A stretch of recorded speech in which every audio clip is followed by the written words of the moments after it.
vous donner un parallèle, OK, pour les gens qui ne comprennent pas nécessairement le halving, c'est comme si, mettons, mettons que moi, j'ai un pommier, OK? Puis que mon pommier, là, il me donne 50 pommes par année, OK? Puis moi, dans le fond, je suis toute seule avec les 50 pommes, OK?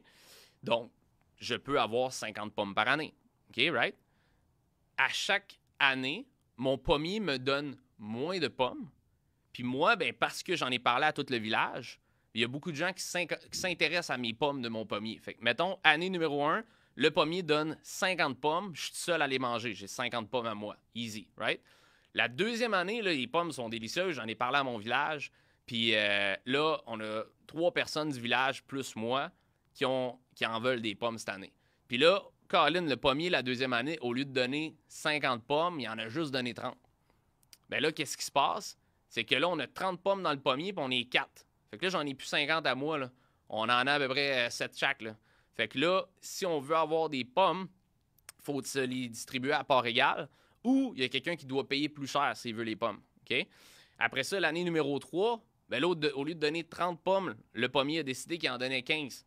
Puis là, ben ça s'est parlé, là, le bouche-oreille s'est parlé. Puis là, au lieu d'avoir 4 personnes qui veulent des pommes, il y en a 15. Fait que 15 pommes dans l'année, il y a 15 personnes qui veulent des pommes. Fait que c'est une pomme par personne ou quelqu'un qui en veut plus, il doit payer plus cher. Parce que là, fait la demande fait qu'il y a juste 15 pommes, on est 15. Fait que s'il veut l'acheter, s'il en veut 5, il va falloir qu'il paye plus cher. Après ça, l'année numéro 4, là, le pommier, il dit non, non, pas 15 cette année, moi, je donne 5 pommes. Mais là, le village s'est parlé, là, tout le monde veut des pommes. On est rendu avec 50 personnes qui veulent des pommes, puis notre pommier en donne juste 5 cette année.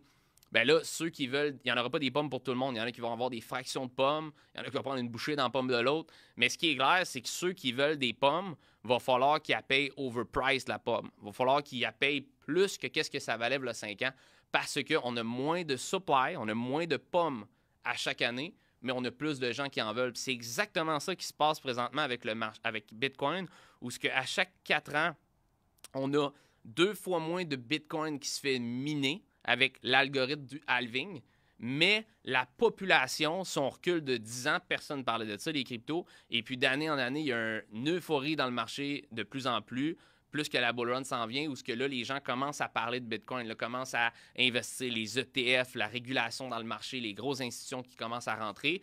Donc, ça fait en sorte que la demande va être beaucoup plus grande et l'offre qui est disponible diminue à chaque 4 ans. Donc, on devrait voir une explosion dans le prix après le halving du mois d'avril parce que l'algorithme de Bitcoin aux 4 ans fait que moins de supply, plus de demande avec les ETF va faire en sorte que le prix devrait augmenter.